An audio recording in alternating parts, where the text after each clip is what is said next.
इबादत में भी सजदे दुनिया कर रही है गैरुल्लाह को।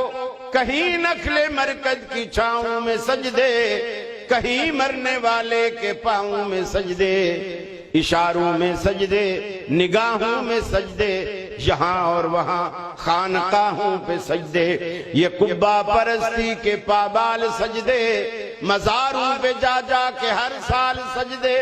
मज़ारों पे जाते हो बहरे सफारिश, जो खुद सो चुके क्या सुनेंगे गुजारिश। जो माइल बखाबे अजल हो चुके हैं, लहद में जो आराम से सो चुके हैं, जो करवट बदलना नहीं जानते हैं, उन्हें आप मुश्किल कुशा मानते हैं।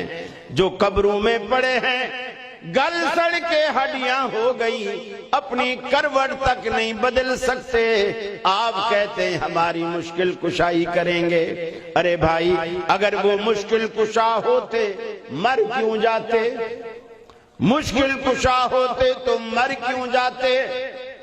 अल्लाह रब्बुल आलमीन दुनिया में हमें दिखाता है कितने बुजुर्ग ऐसे हैं जब उनको कफनाने के बाद, गुस्ल देने के बाद, दफनाने से पहले जनाजे के लिए रखा जाता है।